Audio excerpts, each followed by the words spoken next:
the more people who are involved, the more people from all walks of life are letting their elected officials know what matters to them, it leads to ultimately to better policy decisions. Welcome to Agency for Change, a podcast from KidGlov that brings you the stories of changemakers who are actively working to improve our communities. In every episode, we'll meet with people who are making a lasting impact in the places we call home.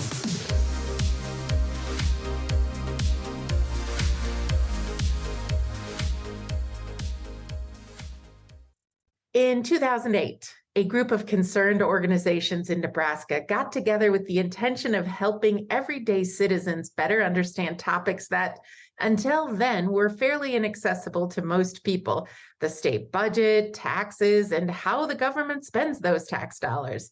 They knew that for this project to succeed, this new organization had to offer up resources that anyone could trust, no matter their political leanings. And after finding support with advocacy groups, policymakers, educators, and funders across the state, they incorporated into a 501c3, and the OpenSky Policy Institute was born. Their mission: to improve opportunities for every Nebraskan by providing impartial and precise research, analysis, education, and leadership. Hey, everyone, this is Lynn Weinman, President and Chief Strategist at KidGlov. Welcome to another episode of the Agency for Change podcast. Today's guest is Rebecca Firestone, Executive Director at OpenSky Policy Institute, a nonpartisan organization that advocates for a strong Nebraska through clear fiscal research and analysis. Rebecca, welcome to the podcast. Lynn, thank you so much for being here. It's really a great pleasure. I am looking forward to talking to you, taking a deep dive into what you do. And actually, could you start by breaking down what the OpenSky Policy Institute does and how you help people? Sure. We are a nonpartisan, nonprofit research and analysis organization, basically a think tank. We're based in Lincoln, Nebraska, and we focus on fiscal policy for the state of Nebraska. So we aim to make the state budget more accessible to the people of Nebraska and work towards fairer tax code for everyday Nebraskans. And we do that through a few different ways. We take legislation, so policy proposals that are introduced in the Nebraska legislature, and then we analyze them to understand what the implications of many of those policy proposals will be, to understand potentially who wins, who loses, sort of what is the cost, and sort of what would it mean to actually implement some of those policy proposals. And we focus particularly on things having to do with the money. So we spend a certain amount of time really focused on the state budget, what happens in the Appropriations Committee, what happens in the Revenue Committee with tax proposals. And the aim is to sort of understand their implications. And then we share that information with our primary audiences of legislators and with the media. And we're also looking to reach people outside of the legislature, so everyday Nebraskans, to help them understand what the legislature is considering when they're in session. I love that, because you know what? Most of us don't even like to deal with our own personal budget. Whenever we get to business budgeting cycles, everybody's like, oh, budgeting. And you are interpreting the budget of an entire state for all of us. And I think that's pretty spectacular. Oh, thank you. Yeah. Well, no, thank you. Thank you. I have heard you talk about the importance of being nonpartisan and how you avoid partisanship in your work. Can you talk to us a little bit more about that? Sure. We're a research and analysis organization. Our focus is on providing evidence to policymakers to enable them to make more informed decisions. We follow the evidence and try to sort of lay out what is the implication of a policy proposal. And that means that we're not really on any part of the political spectrum. We are looking at what a policy is going to do.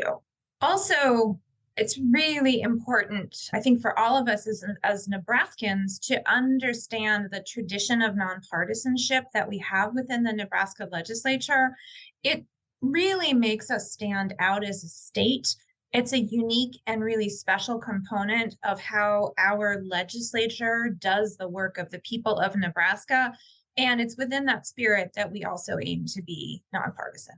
Yeah. Is that a misunderstanding about the organization? Do some people think you're partisan? And why do you think that might be?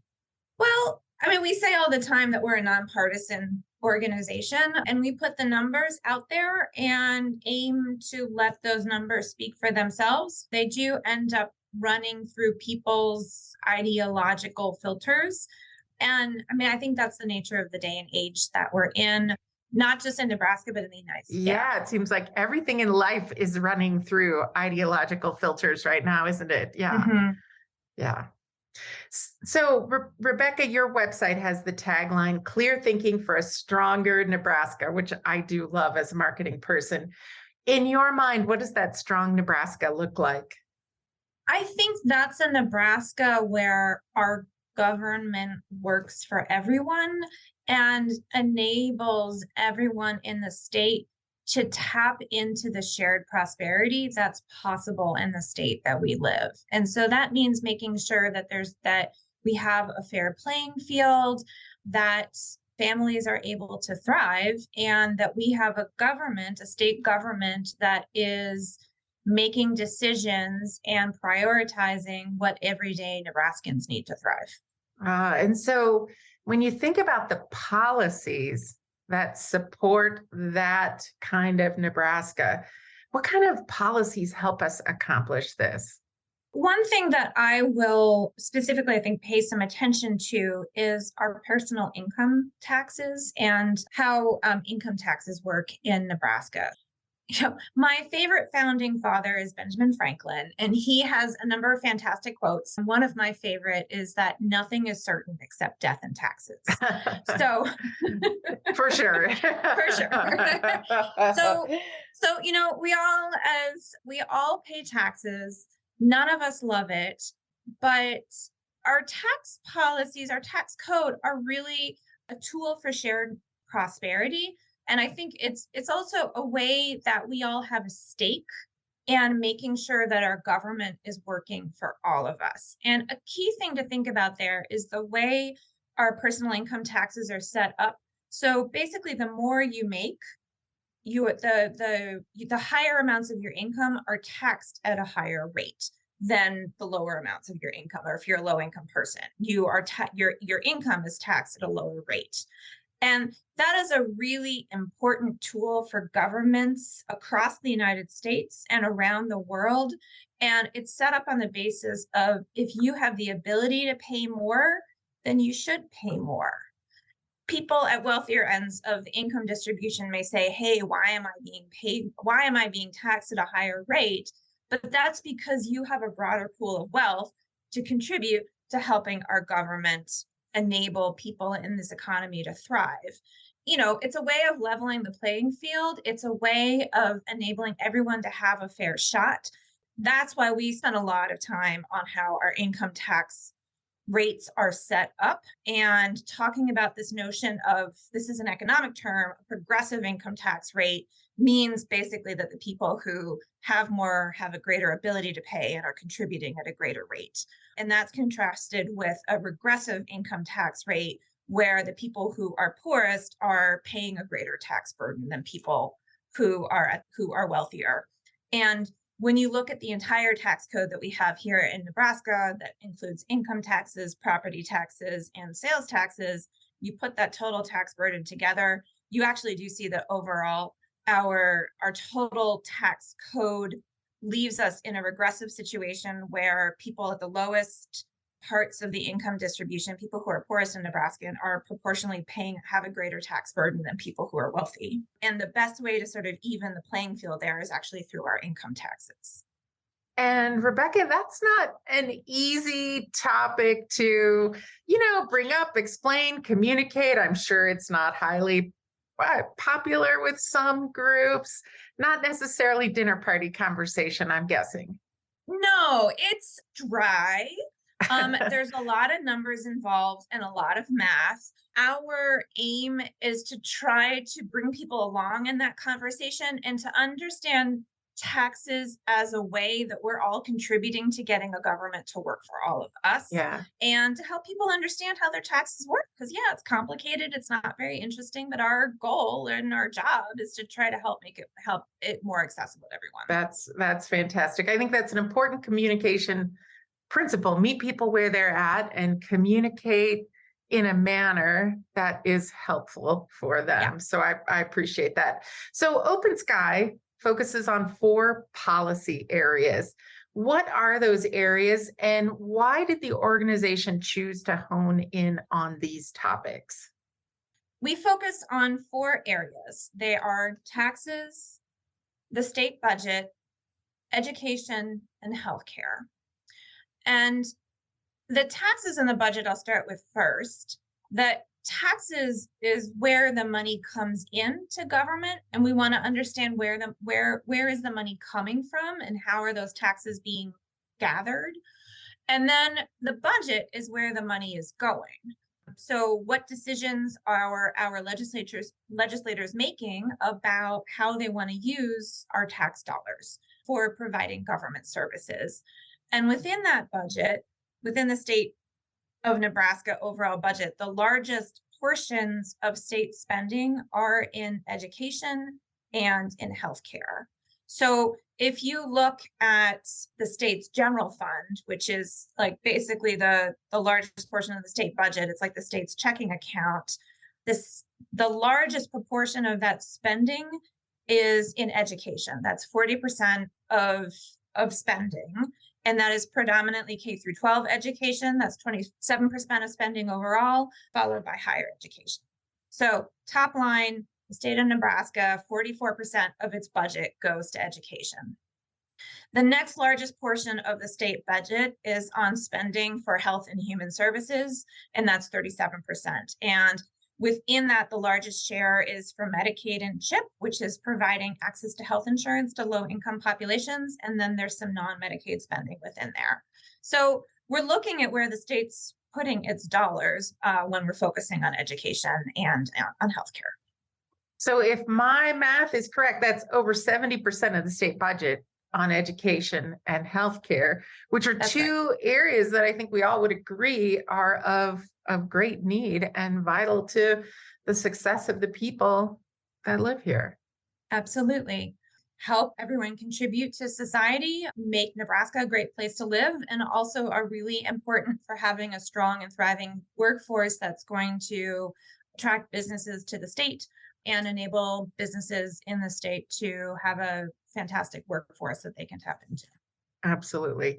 So, Rebecca, in today's world, everybody expects to be able to go online and find all the information they need. I'm curious what resources are available on your website to help people become familiar with topics that impact Nebraskans. Yeah, so our website, I'll give you the plug, it's OpenSkyPolicy.org.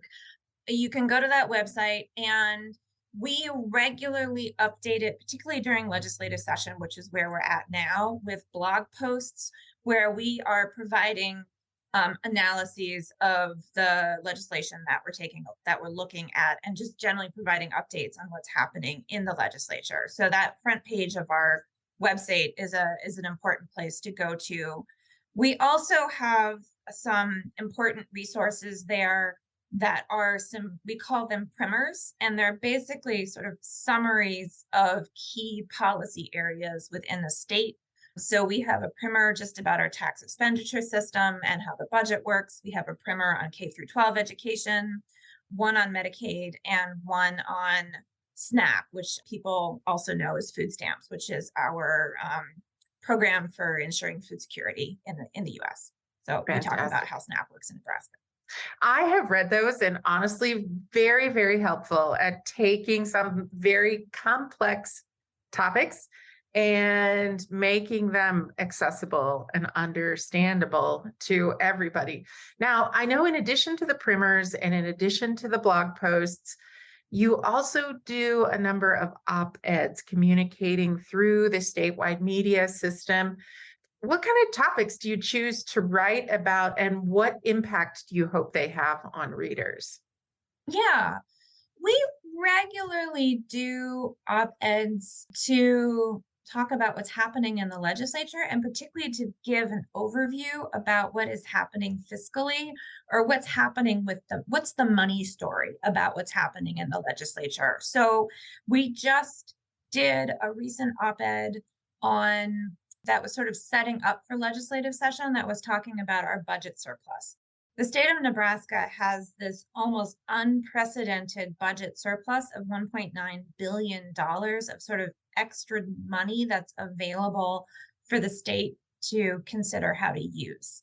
And we talked about where that money came from, sort of why we're in the situation that we're in, how Nebraska is not unique in having this budget surplus, and that our analysis suggests that this is primarily because of decisions made at the federal level in terms of the stimulus that was done to help us get through the COVID pandemic. It's not actually, or most likely it's not directly attributable to policy decisions made in Nebraska. But we were also talking about when we do have this enormous budget surplus now, there are some really important decisions for the legislature to be thinking about, like right now, which is how can you use those dollars for everyday hardworking Nebraskans? Like, what are some good investments that the legislature could actually be making? So that was what that op-ed was about. At the end of last legislative session, we did another op-ed when we talked about the largest tax package that the state had ever passed at the end of the last legislative session. And to talk about, last year, the legislature passed a series of tax cuts that when they're fully implemented will cost the state almost $1 billion. That's a lot of money.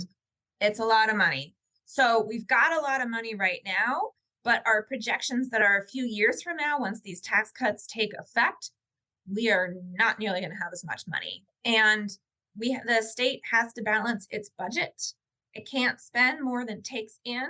And if it just radically cuts back on what it's taking in, then it's going to potentially tie the hands of the state in the future in terms of figuring out where to put money on key priorities. Yeah, it's so fascinating how policy shifts things and the amount of time that it takes and the counterbalances. I'm fascinated by the whole thing. So you're writing about getting ready for the legislature, post-legislative session, primers to get people ready to understand blogs. I mean, I'm just really curious, as you and I are talking, we're a couple weeks into the 2023 legislative session. What is life like for you at OpenSky during this time? It's busy. Yeah. It is really busy right now. We are shifting from the sort of opening days of the legislature. All bills have to be introduced within the first 10 days of the legislative session, which is not every legislature does that, but that's what we do here. So you have a sense of the lay of the land after the first 10 days, which is great. So we are now like making sense of those over 800 bills that were just introduced. Wow. We're going to be shifting into hearings on each of those bills. Very importantly, in Nebraska, as part of how we work as a nonpartisan legislature, every bill gets a hearing. Not every bill in other legislatures around the United States necessarily gets a hearing, but that's what we do here in Nebraska. We are now waiting for hearings to get scheduled. We are analyzing those bills, and we are deciding which are the bills that we're going to be testifying on. So that is what all of the rest of this month, all of February, and most of the month of March is going to be. Yeah, so I know you've got a fairly lean staff. What do you just say? I'll take 200, you take 200, you take 200. How do you divvy those up? Yeah, well, our policy analysts have particular areas of expertise where they focus. Our education policy specialist, she's really focusing on the set of bills on education finance. Our safety net and healthcare policy analyst is sort of focusing in that area. And then we've got a fiscal policy analyst, and he does like tax credits, income taxes, corporate taxes, tax incentives. He's got a pretty full plate. So we do try to specialize. We're not covering everything. Yeah. I think we will probably end up with we're sorting out these numbers right now, but we'll probably have 40 to 50 bills that we're really that's more reasonable. But still quite a lot. So what's it like when the legislature's not in session? Is it all like bonbons and Netflix on your computers? I know that's not the case. She laughs. It's never like that. We have some longer term priorities that we're working on pushing forward.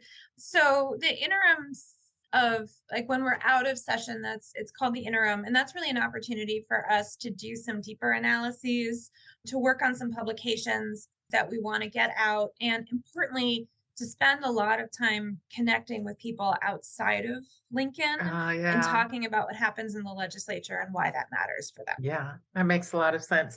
So you've hit on this a bit, but I don't want to leave anything on the table here. Many of the topics that OpenSky covers are complicated, especially if you aren't familiar with them. I mean, there are not very many of us that are policy analysts like you have mentioned on your staff. How do you take a challenging topic and make it more accessible and understandable for people? It's really about trying to put yourself in other people's shoes. Yeah. And also get input from other people who are not as in the weeds as you are. We recently tried to do this. We put out a short one-page sort of Q&A document on our budget surplus. And a wonderful and lovely colleague gave us a lot of feedback on it and really helped us to break down, like, stop using all the wonky technical jargon, like put this into normal people words and tell us what it means. Yeah. And we need to do a lot more of that. Yeah. It's, you know what, it seems like empathy is the word of the year, maybe the word of the decade, right? Like, I think a lot of that is really understanding where people are coming from. And I even know from a marketing perspective, it's so easy to get caught up in your own jargon and not realize that other people don't really, talk or think like that on a daily basis. So I think that's great. Can I tell you a story about that? I love that. Yes. Sure. We did a round of listening sessions in a few different parts of the state, mostly in central Nebraska in the fall. And we're just spending some time talking with folks in different towns around the state about sort of what are you seeing? Like, what does your day look like? What does your work look like? Particularly if you're involved in community service, like what issues are you dealing with? And heard some things that we were a little surprised about, honestly, but just really like proves the point. It's important to not spend all your time in the capital. So in one town, we were hearing about how public transportation is an issue because like the bus in that area, it's a bus that goes across a few different towns. And it just doesn't come often enough that if someone doesn't have a car in that town and they need to get their kid from daycare to daycare and then need to go to work, that they can't rely on public transportation to do that. And then we were in another town with a couple of really respected community leaders, and they were like, why? You were like, we're happy to meet with you, but we don't really quite understand why. And we were like, well, we're talking about the state budget and like what that means. And they were like, well, in our town, we don't think about the state budget. And so then we got into a fantastic conversation about what was happening in their local school district, some of the challenges that school district was facing. And then we're sort of talking about how much state support does that school district actually receive versus how much they have to rely on local property taxes. And like, we sort of found our way in to sort of where it matters, but it was like a good reality check for us that you have to meet people where they're at. Right. Those are great stories. Thank you. I think storytelling is also a great way to illustrate very complicated topics and bring it to life. So thank you for that. So Rebecca, this is probably a really easy question for you, but in your opinion then, to bring this all together, why should Nebraskans care about where their tax dollars go?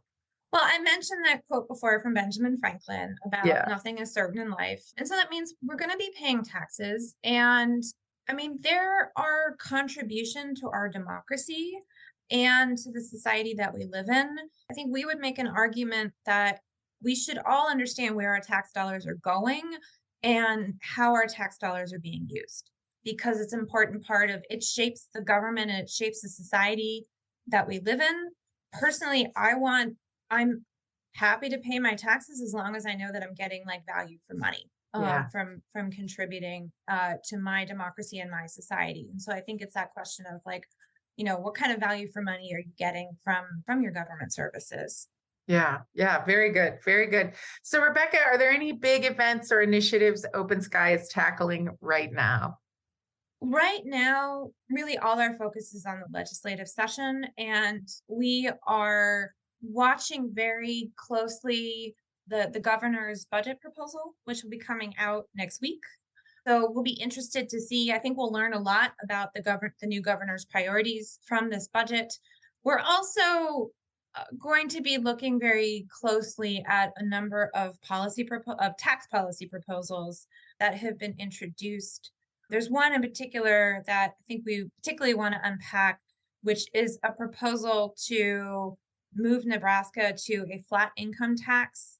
We don't have all the details of the policy proposal yet, but understand the plan is to take our top personal income tax rate down to 3.99%. And that is related to something that was done in Iowa last year. And I think we want to understand what that entails. People will say that, oh, shifting to that flat tax is simpler and more straightforward. I think we're interested in understanding who gets a tax cut, who doesn't get a tax cut, what's this going to cost to the state, what is it going to mean for our schools, for our healthcare, for our roads, our public safety in the future to move to that kind of change in taxes. Yeah, good point. A drastic reduction in tax income is going to be a drastic change in education, healthcare, roads, and bridges, as you have mentioned. Yeah, I hear what you're saying. All right.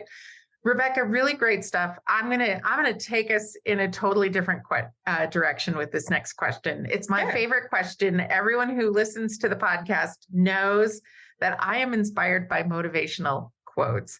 And I find you to be a really inspiring, really intelligent person. And I'd love to hear a Rebecca Firestone original quote to inspire our listeners. So I don't know if this is going to count as a quotable quote, but I was thinking a lot about something that Jakeda Amani talked about. She leads the Management Center, which is an organization that supports nonprofits in effective management and leadership. And she talks a lot about love and rigor as being a roadmap for leadership. And it's about sort of balancing those two qualities and how you operate that makes for really effective leadership. And I think about that a lot in the work that we do at OpenSky. And we absolutely need to bring rigor to the analysis that we do and to providing evidence to consider the implications of different policy proposals. But as you were referring to earlier about how empathy is sort of the word of the decade, that we need to bring that empathy and that love into our analysis as well to really understand, like, what is this going to mean for, your average everyday Nebraskan, people who are trying to make ends meet, want to be able to afford a nice house, want to be able to pay for daycare for their children, want to be able to afford to eventually send their kids to college or to some sort of appropriate post-secondary education. All of those things, we need to be putting ourselves in the shoes of everyone in Nebraska, whether they're a rancher or work in a food packing plant or teach in a public school. We need to be able to sort of think about that as we're analyzing these policy proposals and talking about them. Oh, that's fantastic. I recently read an article on the intersection of love and power. And it basically said that, I'm completely paraphrasing, power without love is cruel. Love without power is impotent. But when you put love and power together, then you get to the point where you can really make things happen. And I'd never really thought about those two concepts meshing in a similar way to love and rigor. I think that's a really interesting way to look at this. So, Rebecca, I want to give you another chance to give us the website, and we'll make sure to have it in the show notes. But where can our listeners find more about your work? OpenSkyPolicy.org is our website. It's a great website. Oh, thank you. I'll say we're also on all the socials. So you can find us on Facebook, you can find us on LinkedIn, you can find us on Twitter.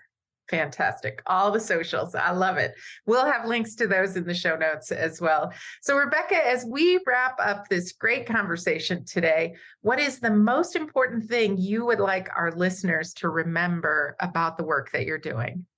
Be engaged, and we can help you to do that through following our communications platforms, our social media. But we all have a stake in this fantastic state of Nebraska. And I know that it can feel kind of alienating to follow what's happening in our political processes these days.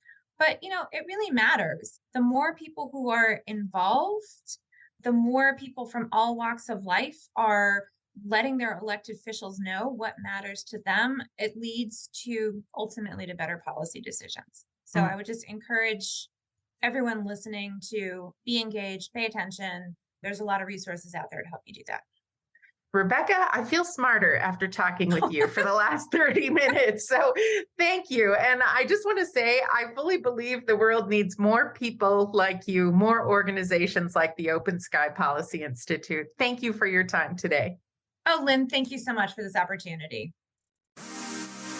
We hope you enjoyed today's Agency for Change podcast. To hear all our interviews with those who are making a positive change in our communities, or to nominate a changemaker you'd love to hear from, visit KidGlov.com at KIDGLOV.com to get in touch.